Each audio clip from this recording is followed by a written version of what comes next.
Happy Wednesday, everybody. Hey, it's Kathy Nordyke, owner of Drop the Leash Pet Sitting. I am here with a special guest today, Anthony Santilli. Anthony and his wife Danielle own a store here in Columbus called Fangs Fur. And it's the coolest store. I can't wait for you guys to hear all about it. Anthony, I would love it if you would share detail. Tell us about your store, how you got there, why in the world you opened it, and what you're doing with it. Yeah, so this actually started about almost 9 years ago now. So it started with our dog Mozzie, who, we lived in Seattle, and we got him as a puppy, and he was having all kinds of issues digesting kibble for whatever, well, we know now there's a lot of reasons why, but back then, we just didn't know what was going on. He just could not digest kibble. It was constant diarrhea, some vomiting. And then on top of that, we had a friend that had given us some chicken jerky treats, and they said all natural on the package. They were from, I think, Costco. Well, it turns out, to make a long story short, Mozzie was vomiting for almost 48 hours straight. So we ended up taking him to the emergency vet at like 3 in the morning. And found out that he was, in his vomit, there's these little clear, almost like translucent pebbles. That's what it looked like.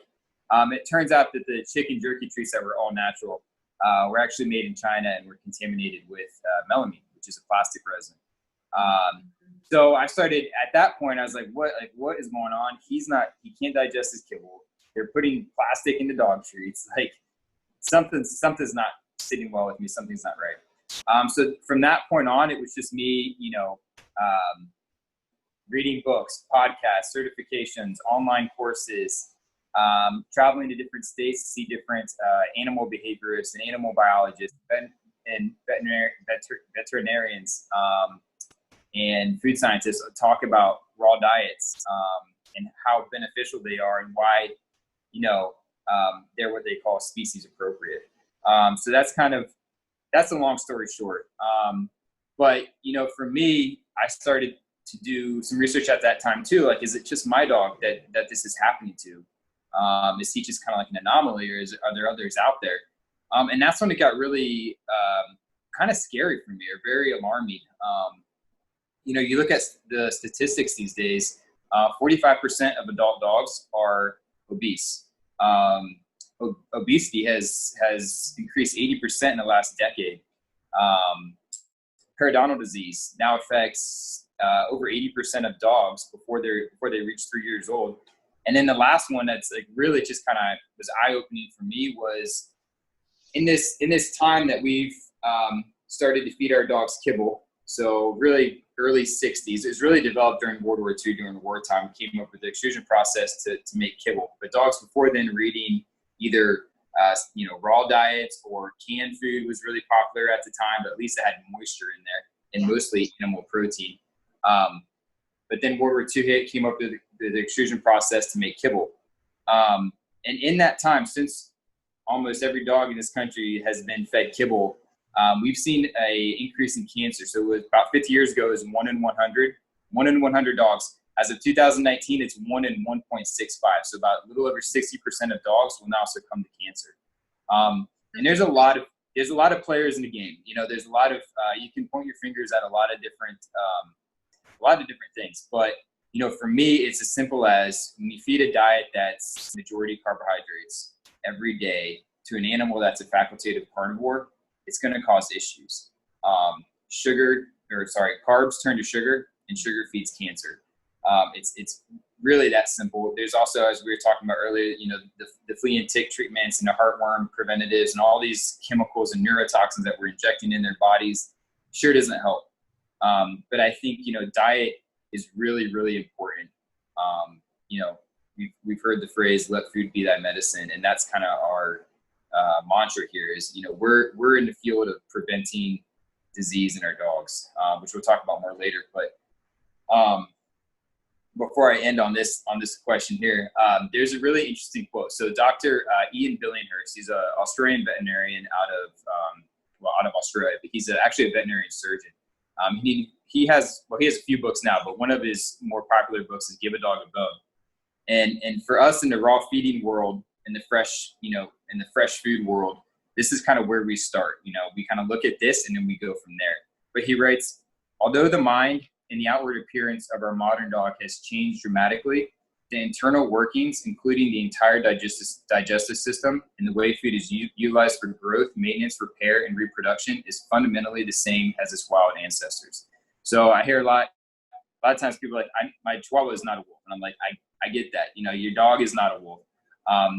Chihuahuas don't look like wolves, okay? But they also don't look like German Shepherds. They don't look like Rottweilers. And my point is this, our dogs share 99.96 of their DNA, mitochondrial DNA with wolves.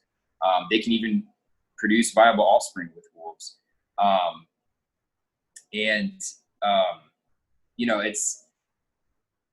They're very similar, and their physiology is almost identical. So the way they process food, like he says, is almost identical to that of their closest living relative, the wolf. And so I think it's important. That's kind of like our start point, and then we kind of work from there. Nature has kind of told us what they eat. And that's where we need to look for answers, because what we're currently doing is not working. So, long story short, again, all these things kind of brought me to this point, opening this shop in Columbus, Ohio. We saw this as something that the community really needed. There's not a whole lot of fresh food options for our pets out there. We have things called, Fresh Pet and all these other things that really just aren't healthy. And there's some real issues with a lot of pet foods on the market today. And so that's why we wanted our own little shop where we could kind of source everything we wanted, and wouldn't carry anything that we wouldn't feed our own dogs. So here we are. I love it. So you came all the way from Seattle to Columbus, Ohio, which is crazy. Yeah. Although the weather is somewhat similar. Yeah. So I'm from here originally. Okay. And then I moved out to Seattle for about 7 or 8 years, and then moved to California for a couple of years. But I would move back to Seattle in a heartbeat. I love Seattle. I love Seattle. It's a little cool. I always look at the forecast. It's like 70 degrees there today. It's perfect. Yeah, a little less hot than Columbus, Ohio. I think Washington in general is a really cool state. But we are glad that you came to Columbus, Ohio, came back to Columbus, Ohio, because I agree with you. I think the pet community in general needs a lot more education on the raw food diet. It's almost as if we've over domesticated our pets. And our dogs are now eating the same junk food that we humans put in our bodies. And the effect is obvious. All of the disease states that you mentioned have a direct link to what they're eating. That's such a shame. So you told us your purpose and your mission.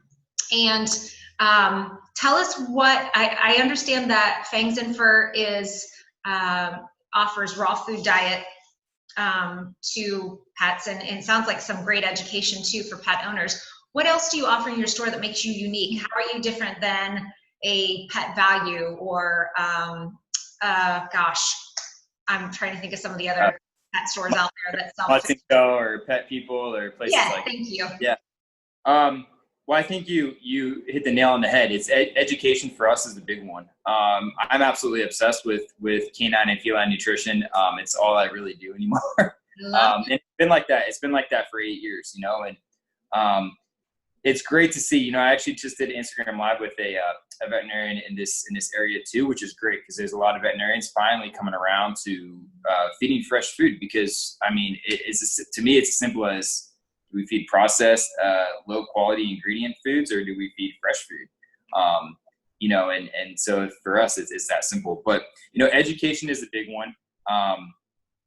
Even when you walk in, you see the big, we have the kind of the anatomy of our dogs and cats there. Wow. So we can always kind of point to that and reference that. But education is key. I think if you go to our website too, you'll see that. Another big one is personal experience, just the personal experience of being here. This is a really fun, stimulating, friendly store where, it's not like it's just us. It's just one shop. It's not a big box. It's not a chain. And we kind of, find the right right diet or find the right system for you and for your pet. So individualism, realizing that every dog is not the same either. So we kind of look at every dog as an individual and then start from there. That's awesome. That's very personal service. Yeah. And then, variety too. We have 4 double door freezers, and I hope to add more of different brands of raw foods that are, all complete and balanced, very well sourced, third party tested. I know, one of the big myths of raw feeding is contamination, which is, I always say first, before we get into that, our dogs and cats, our dogs are facultative carnivores and our cats are obligate carnivores, but dogs are, they're literally scavenging carnivores. They've evolved for millennia off of dead, decaying food. Yeah. So they can handle a lot of things that we can't. Right. But even with that, these companies, the FDA is very, very strict on, more strict than, I'm pointing at Kroger's across the street, more strict than human grade food. So, or human meat for that reason. But so really easy, really awesome variety here. But yeah, those are the big ones. So education, a fun space. We treat every dog as an individual. And then variety. We just have a lot of cool options that you're not going to see at other shops. I just got a box in of these really cool chews from Georgia, from White Oak Prairie, Georgia. Wow. They're raw hides, but they're not raw hides. I mean, they're not like bleached. It's all air dried, single ingredient, no use of chemicals or anything. It's all hand rolled, handcrafted raw hides, and some even have the fur on it, which is a really good source of manganese. A lot of dogs have a deficiency in manganese, so just things like that. Yeah. So your wisdom is astounding. You really know your stuff. And I know Gigi would love a couple of those. My Gigi would love a couple of those raw hides. I'll have to come visit you and get some of those. And I'm super excited. They literally just came right before we signed on. So I love hearing your passion. You're very excited and passionate about this. And I'm sure it really shows in the customer service that you give. So we're going to talk in a few minutes about where you're located, but where's your business going from here? So do you see yourself developing a chain? Are we going to be able to own Fangs and Fur stores in every city in the nation? What's going to happen next for you all? It's a tough question. We have thought about, possibly opening up a second location. I think, amid all this stuff that's happening right now, I think we're just we like where we are. We're seeing some really positive growth every month. And through all this stuff too, it's worth mentioning, if I can get someone to feed raw to their dog for 2 weeks, if not a month, but at least 2 weeks, it's hard for them to go back because they already start seeing the results. Which it makes complete sense. When you feed an animal what they're supposed to eat, their species appropriate diet, everything kind of comes together. But our goal for now is we're just trying to get as much fresh food into the bowls of our pets in our community as possible. So, it's interesting, the Finnish, Dr. Anna Bjorkman out of Finland just completed an extremely lengthy study proving that they're trying to find a tipping point. At what point, or what percentage of raw food would you need to incorporate into a bowl to actually make a drastic impact on their health? And they found that as little as 20%. So 20%, you took out 20% of your processed dry grain pellets, took that out and put in raw, fresh food, and it has a huge impact on their health. So a huge decrease in disease and ailments, and also increases longevity. So, for us, it's just let's start thinking that food is food. There's no such thing as per se dog food. Food is food, and fresh food is obviously going to be better. Variety is going to be better. So that's our goal.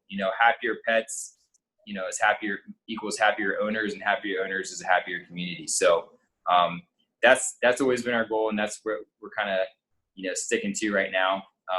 We do have some exciting stuff coming, but I just can't confirm anything quite. But yeah, so That's incredible. I'm excited for you. And I have a feeling that this is not the last time that we're going to talk. I have a feeling that maybe, 6 months down the road or a year from now, we're going to be on here again, and you're going to be filling us in on the new and exciting things that you're doing. But I'm glad that you're doing what you're doing now and helping dogs in our community and cats. I shouldn't say dogs, pets. Yes. Yeah. So now that everyone's totally stoked and excited about your store, tell us where you are. How do we find you? Yeah, so we are on the corner of Chambers and Northwest. So we're technically Columbus, but we're really kind of considered Grandview. Right across, everyone kind of knows the Kroger across the street. There's the Krispy Kreme across the street. So we're in this little kind of cool little strip mall here. And we have a dog groomer right next door, actually. Oh, nice. Yeah, so that's where we're located. But you can find us we have our website, fangsfur.com. You can actually message me through the website. You can message me through the website. You can message me through Instagram. So Fangs and Fur Pets is our Instagram handle, and you can message me through there. Facebook, you can message me through. All these go to the same place. I have one app on my phone that all these messages go to one place. And my wife can attest to this. I try to respond to them as quickly as possible. So that's the best way to get a hold of me, or you can call us at the shop. But yeah, plenty of ways to reach out to us. Yes, and you have a great website. I've been on it, and y'all, if you want to know more, if you are a person who'd like to be educated, not just about fresh food diets for your pet, but really anything related to pet health, I would encourage you to follow Anthony and his wife Danielle on Instagram. He does a lot of really cool videos like this, and that's how I found him. So I would encourage you to check out Fangs and Fur Pets on Instagram. I will put all of your contact information in the comments underneath this video as well. Thank you so much for being on with us. I appreciate your time. I'm excited about your store and about what you're doing in our community, and I really would encourage all of our viewers to check them out. I think you won't be sorry. I personally am totally ready to jump in and start feeding my dog fresh food for at least the next 2 weeks. Maybe I can jump on here afterwards and tell everybody what results I'm seeing, but I believe in you. I believe in that concept. Yeah, we didn't even talk about the benefits of raw food. That's a whole nother topic. We'll do another video. Yeah, we'll save that one for the next time. That would be incredible. Thanks everybody for watching. If you'd like more information about my company, Drop the Leash Pet Sitting, visit droptheleashpetsitting.com, or you can see me on Instagram as well at Drop the Leash Pet Sitting. Thank you so much for watching today. Thank you, Anthony and Danielle. Thank you. Look forward to seeing you all next Wednesday. Bye-bye. Yeah. Thank you.